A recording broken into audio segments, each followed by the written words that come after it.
Você sabia que uma nova lei pode mudar completamente as férias escolares de 2027? E mais do que isso, ela está fazendo muita gente questionar algo que parecia intocável?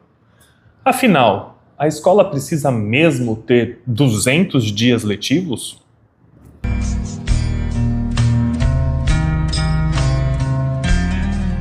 Oi, meu nome é Vitor, eu sou professor Waldorf há muitos anos e aqui no meu canal eu te ajudo a desmistificar a pedagogia Waldorf. Antes de mais nada, eu gostaria de pedir para você curtir esse vídeo, se inscrever no canal e ativar o sininho de notificações. Agora, eu quero te fazer uma pergunta. Se você é professor, pai, mãe ou estudante, provavelmente já está acostumado com a ideia de que as férias escolares de julho acontecem mais ou menos sempre no mesmo período, né? Geralmente durante todo o mês. Mas e se eu te dissesse que em 2027 as férias poderão ser organizadas em função de um evento esportivo? Pois é. O Brasil vai sediar a Copa do Mundo de Futebol Feminino em 2027 e uma lei recentemente sancionada determinou que os sistemas de ensino adequem os seus calendários para que as férias escolares coincidam com o período da competição. A Copa acontecerá entre os dias 24 de junho e 25 de julho de 2027 e é justamente aí que começa uma discussão muito interessante. Porque muita gente passou a se perguntar: será que faz sentido uma lei federal interferir no calendário escolar?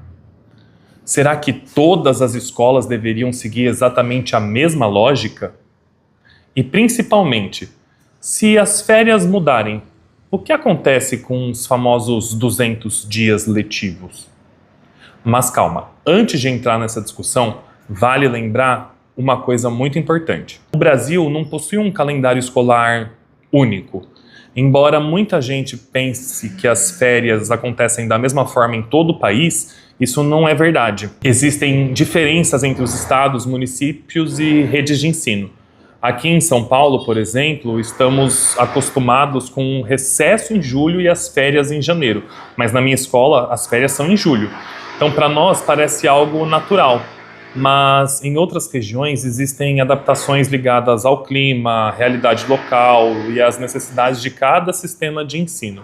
Aliás, a própria legislação educacional brasileira reconhece que os calendários podem ser adaptados às peculiaridades locais. Ou seja, o país sempre teve uma certa flexibilidade nesse assunto.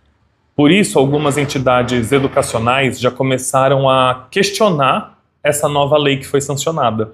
E não porque sejam contra a Copa do Mundo feminina. Muito pelo contrário. Mas porque entendem que as escolas deveriam manter a autonomia para organizar os seus próprios calendários. E aí a gente chega na pergunta principal desse vídeo. Por que essa discussão das férias acabou trazendo de volta o debate sobre os 200 dias letivos? E para responder isso, a gente precisa voltar um pouquinho no tempo. Muita gente acredita que os 200 dias letivos existem desde sempre, o que não é verdade. Não é bem assim que as coisas aconteceram. A regra atual está prevista na Lei de Diretrizes e Bases da Educação Nacional, a famosa LDB, criada em 1996. Foi ela que estabeleceu a exigência de um mínimo de 200 dias efetivos de trabalho escolar ao longo do ano, além de uma carga horária mínima obrigatória. E aqui eu quero que você perceba um detalhe bastante importante. A lei fala em duas coisas. Ela fala em dias, mas ela também fala em carga horária. E é justamente aí que surge uma das maiores polêmicas, porque algumas pessoas defendem que o mais importante não é a quantidade de dias, mas sim a qualidade do tempo vivido na escola.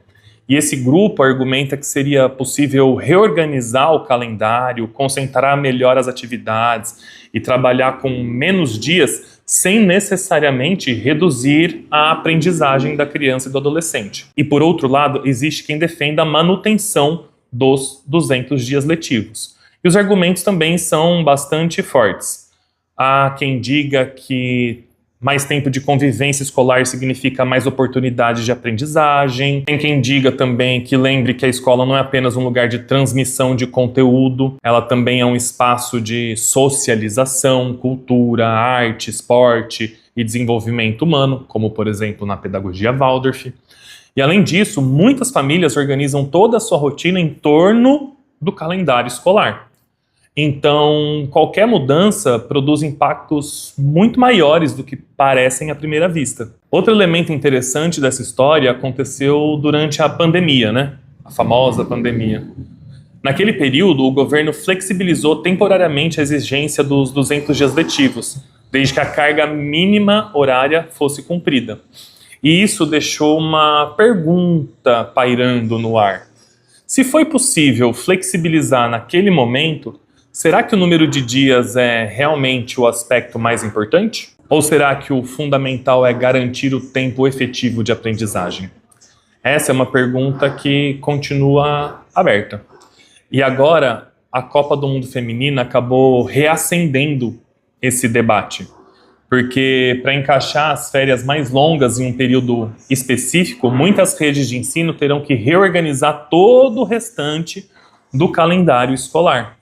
E talvez antecipando atividades, estendendo aulas a outros períodos, quem sabe redistribuindo semanas pedagógicas e avaliações, e tudo isso mantendo a obrigação legal dos 200 dias letivos. Muita gente fala que os 200 dias letivos são importantes porque amplia o período das crianças na escola, principalmente na rede pública, onde elas precisam de merenda. Outras pessoas falam que a escola é uma rede de apoio para as famílias que precisam trabalhar e não têm onde deixar suas crianças. Já do lado dos educadores, existe muito essa argumentação de que a carga horária oferecida pelas escolas geralmente é muito maior do que a prevista em lei. Então, daria-se conta de todo o conteúdo em menos dias. E de que a escola não é a rede de apoio. A escola é uma instituição de ensino e aprendizagem. Ainda mais hoje em dia, onde nós estamos vendo o sucateamento da profissão do professor e da professora e o aumento exponencial de casos de afastamento por questões de burnout, saúde mental. E é bem nesse ponto que eu quero ouvir de vocês. Você acredita que os 200 dias letivos ainda fazem sentido em 2026?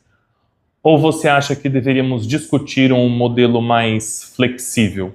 Você acredita que mais dias significam necessariamente mais aprendizagem? Ou o que realmente importa é a qualidade do que acontece dentro da escola? E sobre a Copa do Mundo Feminina, você concorda que o calendário escolar seja ajustado para acompanhar um evento esportivo dessa dimensão? Ou entende que cada escola deveria ter liberdade para decidir? De que lado você está? Existe um caminho do meio? Então, se você gostou desse conteúdo, não se esqueça de curtir, comentar, salvar, compartilhar, ativar o sininho de notificações e até o próximo vídeo.